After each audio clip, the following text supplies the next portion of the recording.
నమస్కారం. నా పేరు ఈదురు వెంకన్న, టీఎస్ఆర్టీసీ ఎంప్లాయీస్ యూనియన్ ప్రధాన కార్యదర్శి. ఈరోజు ఆర్టీసీ కార్మికులు ఎదుర్కొంటున్నటువంటి అనేక సమస్యలు, అనేక ఇబ్బందుల మీద ఈ రాష్ట్ర ప్రభుత్వానికి, ఆర్టీసీ యాజమాన్యానికి ఈ యొక్క వీడియో ద్వారా కొన్ని సూచనలు చేయడానికి మేము ముందుకు వస్తున్నాను. ముఖ్యంగా గత ప్రభుత్వం అనుసరించిన విధానాలకు ఆర్టీసీ కార్మిక వర్గం అంతా చాలా ఇబ్బందులకు గురై ఉన్నటువంటి ఆ ప్రభుత్వం కార్మికులకు ఇచ్చిన ఏ ఒక్క హామీని అమలు చేయకుండా కార్మికుల మీద ఉక్కుపాదం మోపి ఆర్టీసీ కార్మికుల సమ్మెను విచ్ఛిన్నం చేసి అరెస్టులతోనే ఉక్కుపాదంతో అణచివేసి భయభ్రాంతులకు గురి చేసి లాఠీ దెబ్బలతో మహిళల మీద విరోచితమైనటువంటి దాడులు చేసి ఇలా భయభ్రాంతులకు గురి చేసి 53 రోజుల సమ్మెను అణచివేయడం జరిగింది. ఆ సమ్మెలో చాలామంది జైలుకు పోవడం జరిగింది. చాలామంది నానా రకాలుగా ఇబ్బందులకు గురి అవడం జరిగింది. అలాంటి క్రమంలో ఆర్టీసీ కార్మిక వర్గం అంతా ఈ పోయిన బీఆర్ఎస్ ప్రభుత్వం, తెలంగాణ ప్రభుత్వం ఏదైతే ఉన్నదో ఆ బీఆర్ఎస్ ప్రభుత్వం పాలించేటువంటి రాక్షస పాలన నుండి విముక్తి కావడానికి కాంగ్రెస్ ప్రభుత్వం వస్తే కాంగ్రెస్ ప్రభుత్వం కూడా ఆర్టీసీ కార్మికులకు కొన్ని హామీలు ఇచ్చింది. ఆ హామీలలో మొట్టమొదటిది ఆర్టీసీలో కార్మిక సంఘాలను అనుమతిస్తాము, ప్రభుత్వంలో ఆర్టీసీని విలీనం చేస్తాము, అదేవిధంగా ప్రభుత్వ ఉద్యోగులతో సమానంగా ఆర్టీసీ కార్మికులకు పిఆర్సీ ఇస్తాము, అదేవిధంగా ఉద్యోగ భద్రత కల్పిస్తాము, ఆర్టీసీ అభివృద్ధిని చేపడతాము, ఆర్టీసీ కార్మికులకు ఇవ్వబడిన బకాయిలన్నిటిని కూడా చెల్లిస్తామని చెప్పేసి ప్రజలకు ఏవైతే 6 గ్యారెంటీలు ఇచ్చిండ్రో ఆర్టీసీ కార్మికులకు కూడా 6 గ్యారెంటీలు ఇచ్చిన మాట వాస్తవం. మేము కూడా విశ్వసించాం, ఈ ప్రభుత్వం వస్తేనే ఆర్టీసీ కార్మికుల బతుకులు మారుతాయి, ఆర్టీసీ కార్మికులు ఈ యొక్క నిరంకుశ రాక్షస పాలన పోయి ప్రజాపాలన వస్తుంది, ప్రజాస్వామ్య పాలన వస్తుందని చెప్పేసి విశ్వసించి మేము కూడా కాంగ్రెస్ ప్రభుత్వం రావాలనే 100కు 100% ఆర్టీసీ కుటుంబ సభ్యులంతా కోరుకోవటం జరిగింది. అదేవిధంగా కాంగ్రెస్ ప్రభుత్వం రావడం జరిగింది. వచ్చిన తర్వాత చూస్తే ఏవైతే మేము విశ్వాసము, నమ్మకం ఏవైతే పెట్టుకున్నామో ఆ నమ్మకాలను ఏ ఒక్కటి కూడా తీర్చలేకపోతున్నది ప్రభుత్వం. అందులో మొట్టమొదటిది 2013 బాండ్స్ ఇస్తారని చెప్పేసి గౌరవ ముఖ్యమంత్రి గారు కొత్త బస్సులు ఓపెనింగ్ అప్పుడు 280 కోట్ల రూపాయలు చెక్కు విడుదల చేశారని చెప్పేసి బాహటంగా అందరి ముందు ప్రకటన చేయడం జరిగింది. తర్వాత ప్రత్యక్షంగా చెక్కును చూపెట్టడం జరిగింది. ఒక ముఖ్యమంత్రి గారు ఇచ్చేటువంటి చెక్కులో ఇంతవరకు ఆ డబ్బులను ఎందుకు జమ చేయలేదు అనేది ఎంప్లాయీస్ యూనియన్ రాష్ట్ర కమిటీగా మేము అడుగుతా ఉన్నాము. కేవలము ఒక 80 కోట్లే విడుదల చేసి ఇంకా 200 కోట్ల రూపాయలు ఇప్పుడు 100 రోజులు దాటిపోయినా కూడా ఇంతవరకు ఒక ముఖ్యమంత్రి ఇచ్చేటువంటి చెక్కుకే విలువ లేకుండా పోతే ఈ యొక్క ప్రభుత్వం మీద ఎలాంటి విశ్వాసం ఉంటుందో దయచేసి ప్రభుత్వ పెద్దలు మంత్రులు దయచేసి ఆలోచన చేయవలసిందిగా మేము విజ్ఞప్తి చేస్తా ఉన్నాం.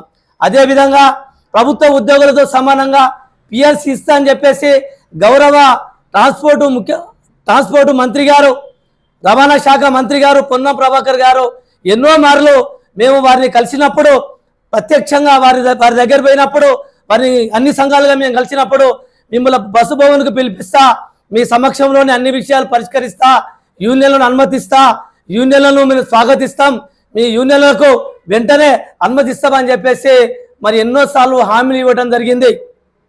కానీ ఎవరికి చెప్పకుండా, ఏ యూనియన్ వాళ్ళని పిలవకుండా ఏకపక్షంగా అధికారుల మాటలు నమ్మి కేవలం 21%కే ప్రభుత్వ ఉద్యోగులకు 30% పిఆర్సీ ఇస్తే ఆర్టీసీ కార్మికులు ఏం పాపం చేసేదాన్ని, ఆర్టీసీ కార్మికుల కుటుంబాలు ఎక్కడ లాభం చేకూర్స్తాయి, ఎక్కడ ఏ విధంగా ఇబ్బందులకు గురి చేస్తున్నాయి, ఎంత తక్కువ జీతాలతో ఇంతవరకు జీవితాన్ని ఎల్లబోస్తున్న సంగతి ప్రభుత్వ పెద్దలకు తెలియంది కాదు.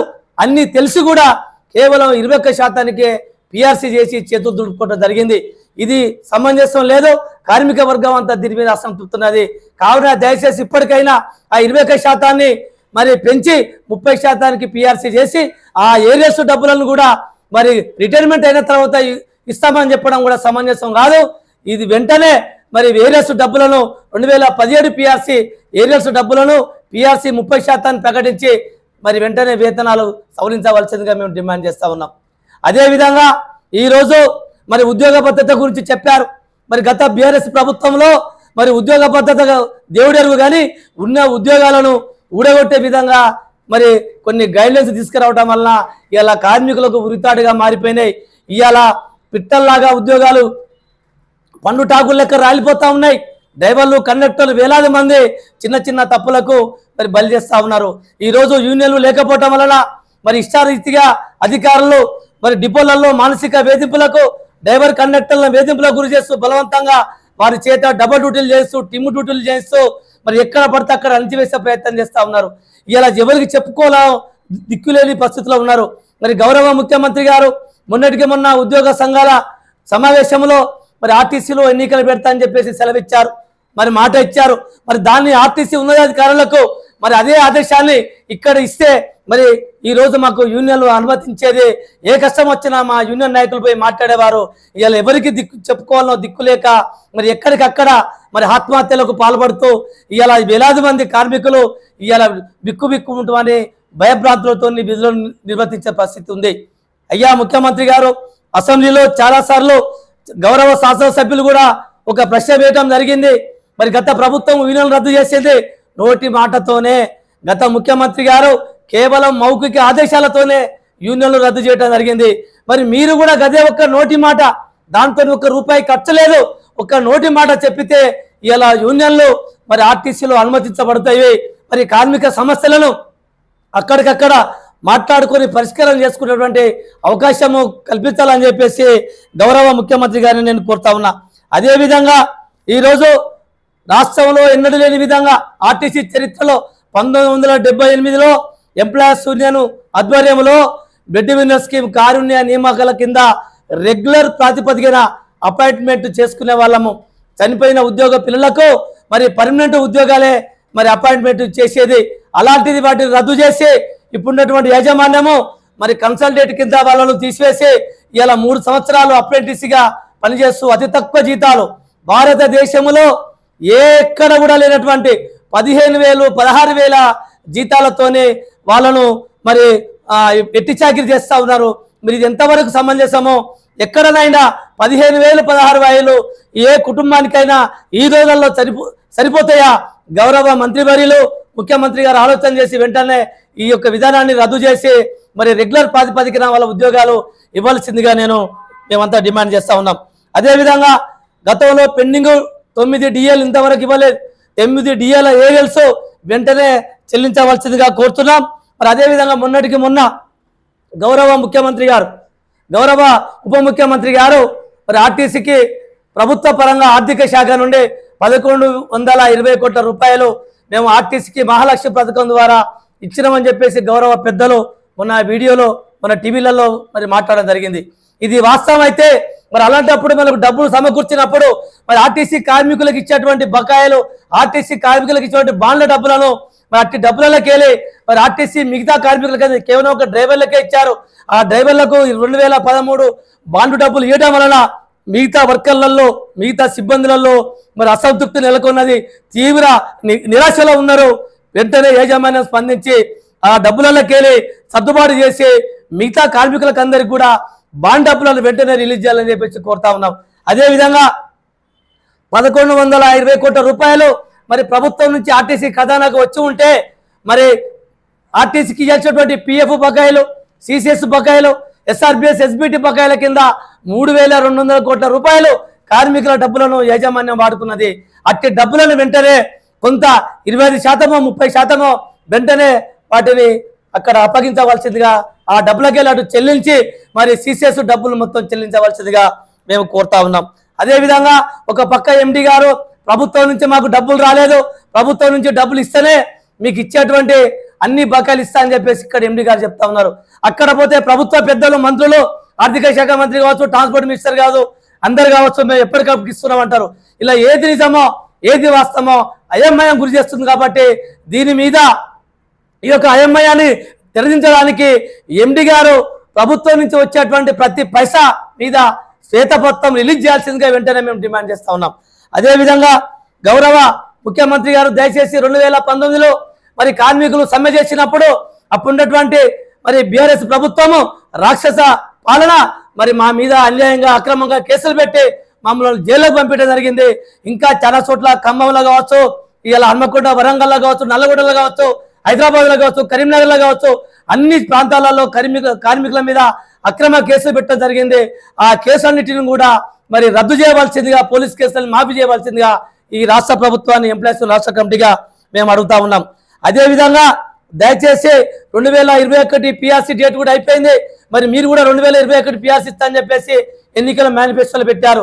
ఆ ఎన్నికల మేనిఫెస్టో పెట్టిన దానికి ఆ 2021 పిఆర్సీ మీద కూడా మీరు వెంటనే 20% ఆ రాష్ట్ర ప్రభుత్వ ఉద్యోగులకు ఇచ్చున్నప్పుడు కావచ్చు, ఇప్పటికి ముందునే 20% ఐఆర్ ప్రకటించి 2021 పిఆర్సీకి కూడా మాకు అమలయ్యే విధంగా వెంటనే చర్యలు తీసుకోవాలని చెప్పేసి, అదేవిధంగా ఇప్పుడున్నటువంటి పరిస్థితులలో కార్మిక వర్గం అంతా తీవ్ర ఆర్థిక ఇబ్బందులు ఉంది కాబట్టి కార్మికులకు రావాల్సినటువంటి అన్ని ఆర్థిక అంశాలన్నింటినీ ప్రభుత్వం పెద్ద మనసుతో మరి ఆలోచన చేసి మాకు అన్ని విధాలుగా న్యాయం చేయవలసిందిగా కోరుకుంటూ, తార్నాక విషయంలో మరి గౌరవ ఎండి గారు చెప్పారు, తార్నాక హాస్పిటల్లో సూపర్ వైద్యం అందుతున్నది కార్మికులకు అందరికని చెప్పేసి ఎండి గారు చెప్తా ఉన్నారు. కానీ అక్కడ వైద్యము అందుడు దేవుడెరుగు. కానీ ఇవాళ వైద్యం కోసం పోతే ఆడ డాక్టర్ల వేధింపుల వలన జెన్యూన్గా ఇబ్బంది ఉండి చేతగాని స్థితిలో ఉన్నా కూడా నీకు సిక్కు ఇయ్యము, మన హాస్పిటల్లో మీకు అడ్మిట్ అయితేనే మీకు సిక్కులు ఇస్తాం, లేకపోతే ఇయ్యమని చెప్పేసి మరి కార్మికులను బెదిరిస్తూ కేవలం ఏదో మామూలుగా చిన్న చిన్న మందులు రాసి మరి బలవంతంగా బెదిరించి వెళ్ళగొడతా ఉన్నారు. అటువంటి చర్యలకు డాక్టర్లు పాల్పడొద్దని ఆ విధంగా ఎండి గారు చర్యలు తీసుకోవాలని చెప్పేసి ఇవాళ కార్మికులు ఇవాళ అనారోగ్యంగా ఉన్నా కూడా బలవంతంగా డ్యూటీలు చేపిస్తే పరిస్థితుల్లో మరి డిపోలలో చేస్తూ ఉన్నారు. కాబట్టి డ్రైవరు, కండక్టర్లు మరి పనిచేసే సిబ్బంది క్షేమంగా ఆరోగ్యంగా ఉంటేనే మరి ప్రయాణికులను కూడా క్షేమంగా మరి వాళ్ళ గమ్యాలకు చేరుస్తారు. కాబట్టి మీరు కూడా బలవంతం చేయకుండా అనారోగ్యం గురైనటువంటి వాళ్ళకు సిక్కులు ఇచ్చేసి వాళ్ళకు సరైన విశ్రాంతి కల్పించి రోగము బాగయ్యేంత వరకు మరి వాళ్ళకి ఆరోగ్యము మంచిగా మెరుగయ్యేంత వరకు వాళ్ళకు సిక్కులు ఇవ్వడానికి ఆర్టీసీ యాజమాన్యం తార్నాక హాస్పిటల్ డాక్టర్లకు, అక్కడ అధికారులకు, పెద్దలకు అందరికీ తగు సూచనలు చేయవలసిందిగా కోరుకుంటూ మరి రాబోయే ఈ ఆర్టీసీ సమస్యల మీద మరి ఎంప్లాయీస్ యూనియన్గా కార్మిక సమస్యలపై భవిష్యత్తు కార్యాచరణ తీసుకొని ఎప్పటికప్పుడు ముందుకు పోతామని చెప్పేసి ముఖ్యమంత్రి గారికి ఎంప్లాయీస్ యూనియన్ రాష్ట్ర కమిటీ పక్షాన మీకు ఒకే ఒక కోరిక కోరుతా ఉన్నాం.